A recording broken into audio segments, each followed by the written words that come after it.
Meus irmãos, abra sua Bíblia comigo em Obadias, no capítulo, aliás, não tem capítulo, mas só versículo, nos versículos 10 a 14. Obadias 10 a 14. Velho Testamento, está aí entre os profetas menores, um dos quais estudaremos também pela manhã na nossa escola bíblica dominical. Obadias 10 a 14.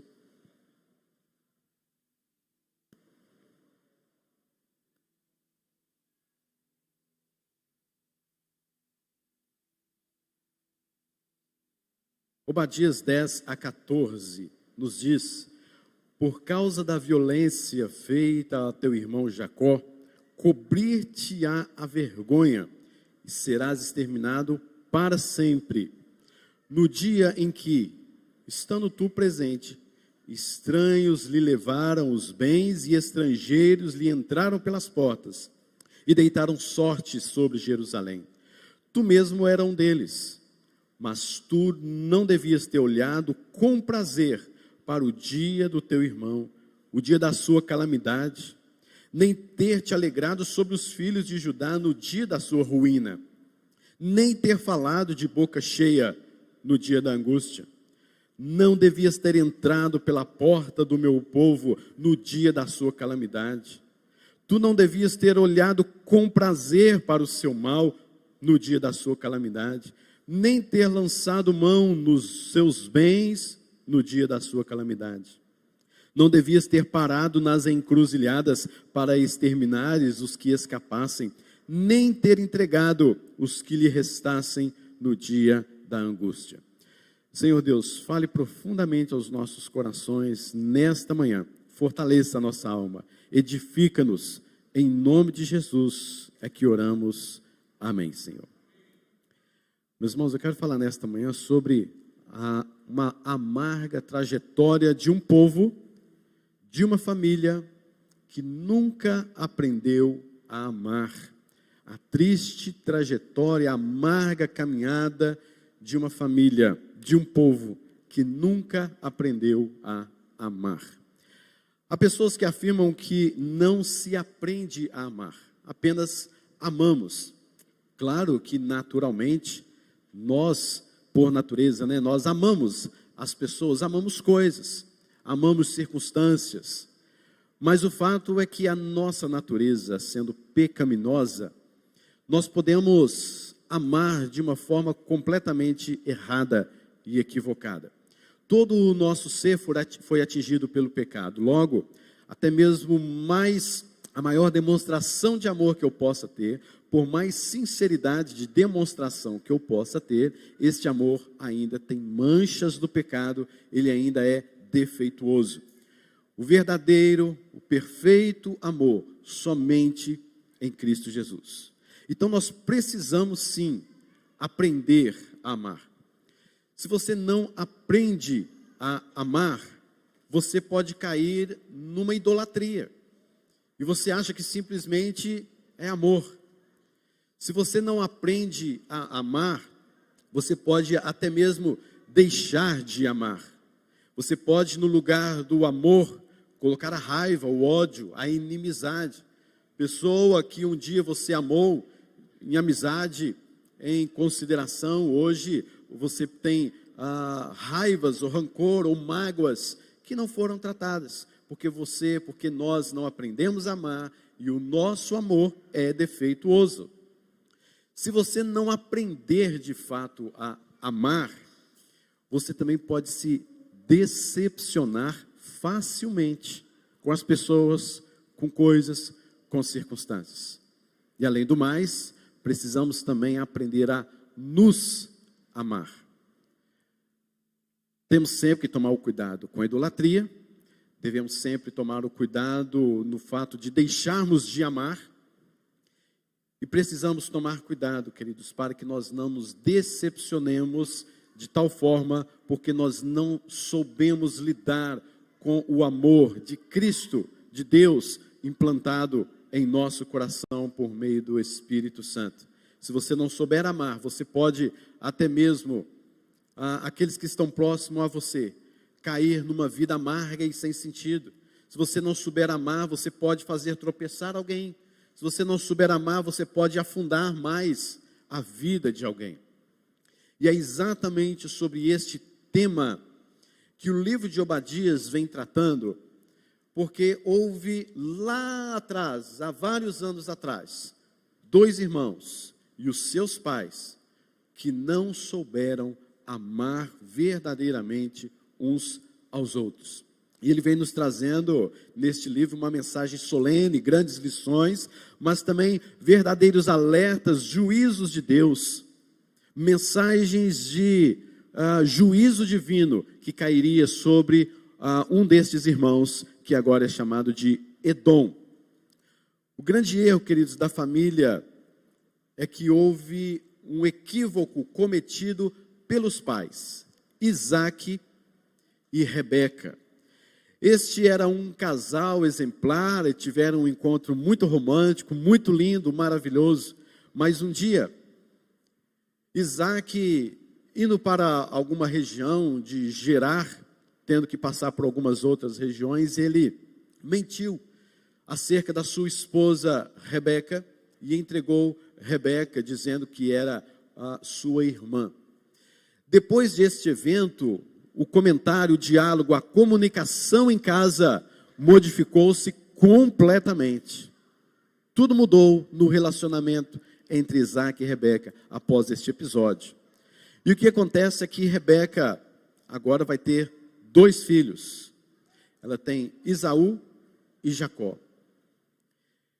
Os edomitas, os quais nós estamos vendo aqui, a profecia de Obadias é exatamente para os edomitas. Eles são descendentes diretos de Esaú. E os israelitas, lógico, são descendentes diretos de Israel, ou de Jacó, que antes se chamava Jacó. E houve este equívoco deste casal, este problema deste casal, que afetou completa e por muitos anos estes 2 filhos, Esaú e Jacó, os edomitas e os israelitas. Queridos, eu quero fazer um pouco diferente, eu quero trazer uma aplicação antes, para depois nós entendermos sobre o que de fato estamos falando. Primeira coisa, queridos, que nós precisamos entender: não subestime os pequenos problemas, eles podem se tornar maus. Não subestime os pequenos problemas hoje, eles podem se tornar maus. Por causa da imaturidade de Isaque e Rebeca, criaram os filhos como opositores um do outro, talvez querendo se vingar um do outro. Rebeca juntamente com Jacó e o próprio Isaque com Esaú, e parecia que havia ali uma vingança, uma guerra dentro daquela casa. E esse ódio se fortalece entre esses irmãos, se consolida tempos depois, na vida de 2 nações. Meus irmãos, cuidado com mágoas não resolvidas. Há pessoas que acham que por si mesmas podem resolver certas situações. Ou ainda acreditam que o tempo fará esse trabalho. Deixa, o tempo vai resolver. E nós não tratamos desses assuntos, destas mágoas, que achamos muitas vezes ser pequena coisa, ser simples, mas que lá na frente pode se tornar numa guerra, numa tragédia. Há tantas pessoas, queridos, com problemas mal resolvidos hoje, porque um dia subestimaram situações simples. Hoje sofrem, hoje estão com essas consequências, porque um dia lá atrás pensaram: isso aí não é nada não, isso aí é pouca coisa, isso aí passa, e não resolveram. Meus irmãos, aquilo que você pode resolver com alguém hoje, não deixe para amanhã. De fato, amanhã pode ser muito tarde, e sempre é muito tarde. Resolva hoje. Segunda coisa que aprendemos, queridos, nas lições da história deste povo e destas pessoas aqui: grande bênção pode transformar numa grande tragédia quando desejamos nossas vaidades nos dominar. Era isso que estava acontecendo com Esaú, com Jacó, e foi isso que aconteceu com Isaque e Rebeca. Grande bênção pode se transformar numa grande tragédia quando desejamos que as nossas vaidades, ou quando colocamos as nossas vaidades primeiramente em nossas vidas. Ao invés de ser bênção, por causa da imaturidade dos próprios pais, estes filhos se transformaram num grande problema para eles, porque eles tinham predileções. Isaac tinha predileção por Esaú, Rebeca tinha predileção por Jacó, e eles começaram a jogar um contra o outro para se vingar, Isaac e Rebeca, para se vingar um do outro. Terceira coisa, queridos, não tente mudar os desígnios de Deus, nem os manipular. Em Gênesis 25, versículo 23, nos diz que o filho mais novo, que é Jacó, dominaria o filho mais velho, que é Esaú. Isaac sabia desta bênção, Rebeca sabia desta bênção, mas num certo momento em que Isaac já era velho, ele queria abençoar a Esaú como um primogênito, deixando na verdade de lado as promessas de Deus sobre Jacó.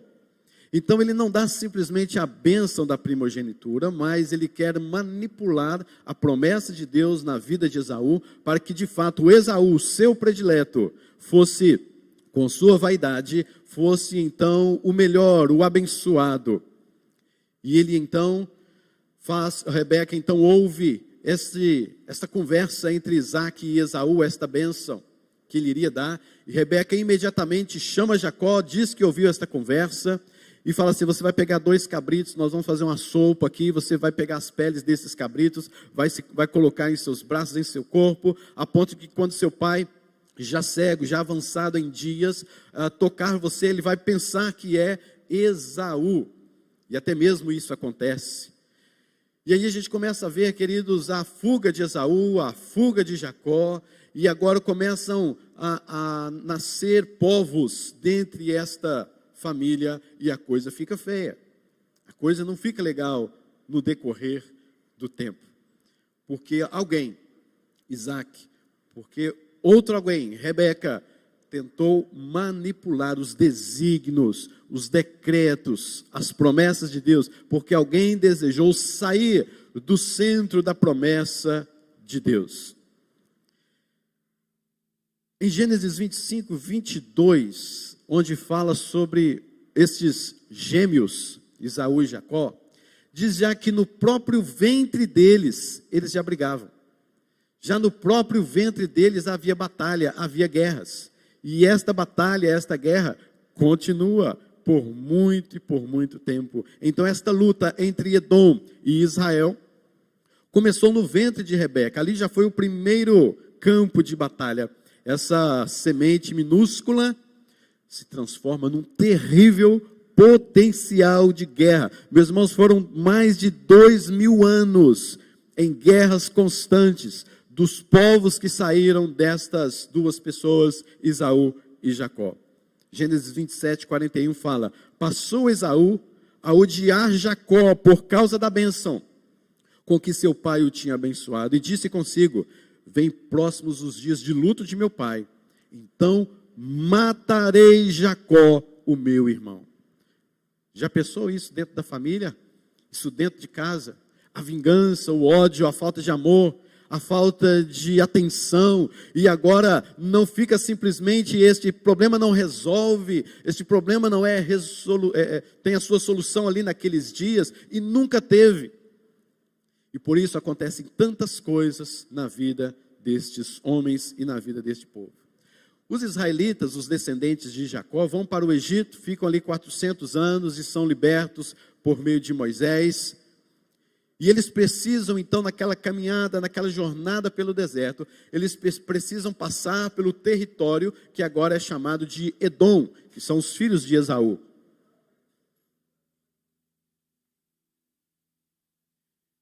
E quando eles passam por esse território, Moisés de Cádiz manda alguns mensageiros para Edom, e eles pedem aos edomitas para que o povo passasse no território deles. Os edomitas disseram: não, vocês não vão passar por aqui, aqui vocês não pisam. Irmãos, aqui vocês não pisam, aqui vocês não vêm. Pela segunda vez, eles pedem, clamam, e eles disseram assim: olha, se vocês passarem por aqui, nós vamos ao encontro de vocês, vamos passar vocês ao fio da espada. Os israelitas, os mensageiros ainda disseram: nós vamos passar por aqui, mas nós não vamos tomar nem água do poço. Se algum animal beber água do seu poço, nós vamos pagar. Eles disseram: aqui vocês não passam. E fez com que Israel desse uma volta enorme no sul ali daquela região, para que chegasse até a terra prometida. Uma volta de muitos dias, porque ainda aquela ferida não havia sido curada. E esta mágoa voltou à tona várias vezes. Na época do rei Davi, ele resolveu lutar contra os edomitas por tomar posse de questões comerciais entre norte e sul. O próprio profeta Amós também denuncia os pecados de Edom, porque o ódio deles não cessava. Josafá, o grande rei Josafá, no século 8º antes de Cristo, Edom se aliou com os moabitas, Edom se aliou com os amonitas e invadiram Judá. E Josafá chama e clama todo o povo para orar e buscar o Senhor diante daquela situação, e diz o texto que Josafá teve medo e Josafá não sabia o que fazer, apesar de ter o melhor e maior exército. Mas quem estava contra Josafá? Os edomitas. Era Esaú, que iria lutar contra Jacó. Então essa luta foi ferrenha, essa luta foi profunda. Josafá teve medo, porque não era simplesmente um exército que resolveu invadir. Há uma história por detrás de tudo isso, e Josafá teve medo. Em 586, o rei Nabucodonosor ataca Jerusalém. E os edomitas ficaram do lado da Babilônia. E eles fizeram uma parceria com o próprio Nabucodonosor para atacar Judá. Eles, como irmãos, poderiam se colocar ao lado do povo de Israel, mas não. Ao invés de ajudar o irmão, começam a partilhar do mesmo projeto da Babilônia. E os que tentaram fugir, diz a palavra de Deus, os que tentaram fugir, os edomitas foram lá e mataram os israelitas. Os que tentaram buscar refúgio, de alguma maneira, entre os edomitas, para fazer uma chamada aos babilônios, para encerrar, para trazer paz, os edomitas pegaram esses homens e entregaram aos babilônios. Prato cheio para os babilônios. Eles arrasaram Jerusalém e Edom estava por arrasar também Jerusalém. Salmo 137, versículo de número 7. Salmo 137 foi escrito neste contexto, exatamente quando vemos aí esta situação. Salmo 137, versículo 7 nos diz: contra os filhos de Edom, lembra-te, Senhor, do dia de Jerusalém, porque eles diziam: arrasai até os seus fundamentos. Meus irmãos, que tristeza para esse povo de Israel, que tristeza a situação dos edomitas, por não se renderem, por estarem sempre perseguindo o povo de Deus. No mesmo momento, ou um pouco mais à frente, nós vamos ver que Edom é saqueado, é despojado, depois que eles venceram junto com a Babilônia. E quando Neemias volta para restaurar a cidade, como nós vemos esta história, eles vão encontrar também edomitas, mas agora na figura dos arábios. E estes arábios estão se misturando com os edomitas, e porque eles conquistaram Edom. E agora, quando eles se misturam com os árabes, eles passam a possuir um outro nome, que são os idumeus, é onde nós vemos na Bíblia a Idumeia. Então os edomitas, filhos de Esaú, agora se juntam com os árabes, se misturam e formam a Idumeia. E no século II, antes de Cristo, João Hircano domina este povo, os idumeus. Força a circuncidarem-se, mas no ano 63 a.C., eles conquistaram a Palestina. E quando eles conquistam a Palestina, quando esses idumeus conquistam a Palestina, há uma família que sobressai. Há uma família, um parentesco, uma família gigantesca, que começa a dominar sobre este povo, que é a família dos Herodianos, que assume o comando da Palestina. E no ano 37, antes de Cristo, Jesus já quase nascendo, Herodes é nomeado e coroado rei dos judeus. Herodes era descendente de Esaú. era descendente dos edomitas, era descendente dos idumeus, era esta família que havia dominado neste momento. Herodes se levanta, e essa inimizade continua, este rancor continua.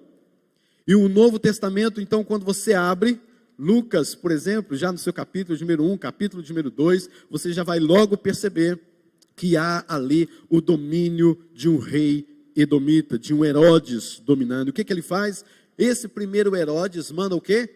Matar as crianças, matar os bebês, para que atingisse Jesus. Este foi o primeiro papel de Herodes e do meu filho de Esaú. O segundo Herodes, chamado Herodes Antipa, governa a Galileia. E esse segundo Herodes mandou matar João Batista. Impediu Jesus Cristo de pregar até mesmo na região dele. Pilatos, certa vez, enviou Jesus para Herodes, para este Herodes. E Herodes chegou lá, faça um milagre aí. Jesus Cristo calado, Jesus Cristo quieto. Herodes escarnece de Jesus e devolve Jesus para Pilatos. O terceiro Herodes que vemos, Agripa I, mandou matar Tiago, mandou prender Pedro para matar depois da Páscoa.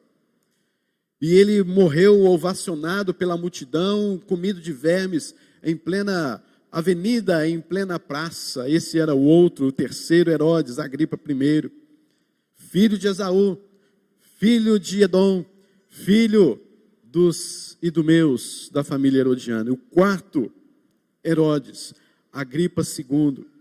Este homem era terrivelmente mau. Ele até mesmo se casou com a sua irmã, chamada Berenice, para os irmãos terem uma ideia. Atos 26 conta um pouco da história deste Herodes. Paulo deu testemunho diante dele, inclusive. E quando ele testemunhou do evangelho para este Herodes, para este rei, ele ainda disse, Paulo ainda disse, acredita, rei Agripa, nos profetas, bem sei que acreditas. E Agripa, como um bom herodiano, como um bom idumeu, edomita, filho de Esaú, ele disse, por pouco me persuades a me tornar um cristão. Mas no ano 70, depois de Cristo, o imperador Tito Vespasiano chega em Jerusalém. Ele arrasa e dispersa os edomitas, os idumeus, e toda esta casa, toda essa história é eliminada da face da terra. Só no ano 70 depois de Cristo. Não ficou um idumeu, não ficou um Esaú, não ficou ninguém para contar a história no ano 70 depois de Cristo. Diante dessa história, queridos, leia comigo novamente esse texto, Obadias 10 a 14.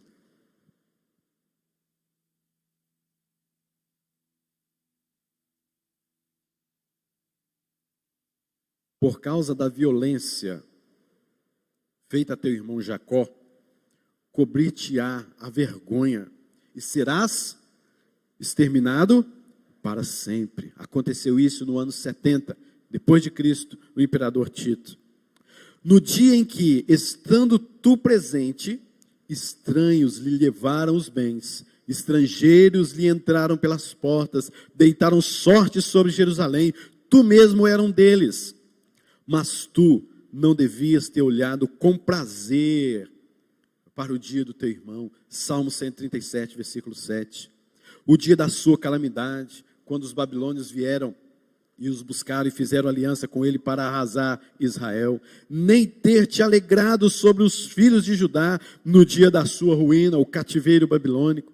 Nem ter falado de boca cheia no dia da angústia. Não devias ter entrado pela porta do meu povo no dia da sua calamidade. Tu não devias ter olhado com prazer para o seu mal. Arrasemos Jerusalém.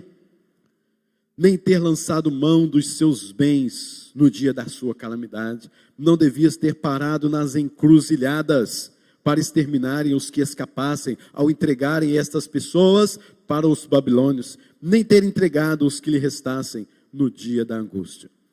Meus irmãos, a profecia de Obadias é uma profecia para os nossos dias. nós não temos amado, queridos. Nós temos muitas vezes mágoa no nosso coração, raiva.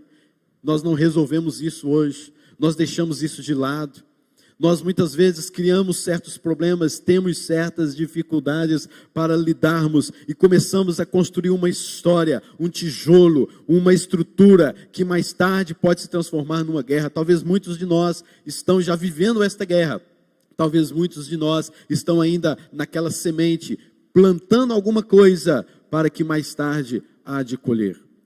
Meus irmãos, a igreja do Senhor Jesus Cristo, ela precisa aprender a amar.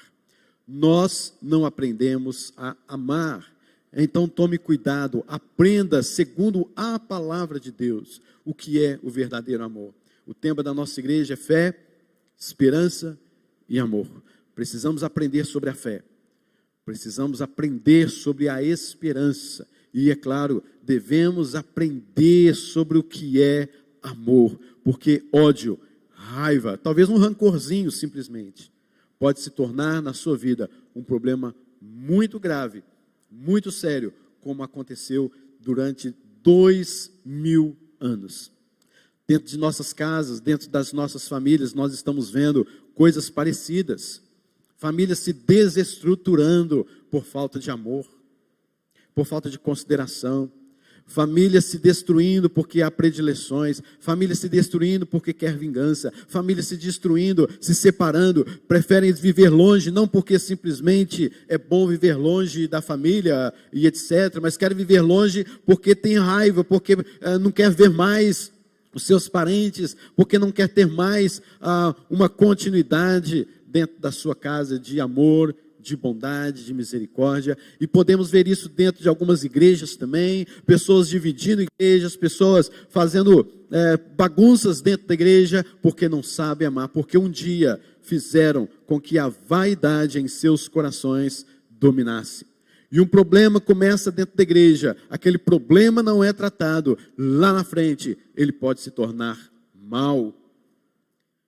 Às vezes, queridos, nós entendemos as bênçãos de Deus nas nossas vidas, mas a vaidade, o egoísmo domina o nosso coração, a nossa mente, e vamos colher problemas lá na frente. Às vezes queremos mudar os desígnios de Deus em nossas vidas, não porque nós somos mais poderosos do que Deus, e podemos até mesmo mudar os seus decretos, não é nada disso. Mas é porque muitas vezes nós não entendemos os desígnios de Deus, ou quando o entendemos, nós não aceitamos muito bem e fazemos as coisas do nosso jeito. Aprender a amar. Aprendemos, queridos, a amar quando sabemos o que é perdoar. Se você sabe o que é perdoar, você aprendeu a amar. Aprendemos a amar quando sabemos dialogar com maturidade. Isaac e Rebeca nunca dialogaram com maturidade. Isaac teve o seu filho com aproximadamente 60 anos de idade, e era um homem maturo, crianção, não cresceu na vida, imaturidade total, desequilíbrio emocional total, não cresceu, não amadureceu. Aprendemos a amar quando sabemos dialogar com maturidade. Aprendemos a amar, queridos, quando há iniciativa de resolver pequenos problemas hoje, para que não se tornem uma guerra contínua amanhã. É você ter essa perspicácia, é você ter este interesse de ver as coisas acontecendo e logo resolver. Aprendemos a amar quando deixamos as nossas vaidades de lado, quando nos negamos a nós mesmos, quando deixamos o nosso egoísmo de lado e nos submetemos uns aos outros como servos amados de Deus. Por isso, queridos, ame incondicionalmente. Ame sem interesse. Acima de tudo, amemos uns aos outros como Cristo Jesus nos amou. Esta era e foi a intercessão de Jesus sobre a sua igreja, para que amemos uns aos outros, assim como Ele e o Pai também são um. Que Deus nos abençoe, queridos, com esta palavra, com esta meditação, e que aprendemos a amar cada vez mais e mais, em nome de Jesus. Amém.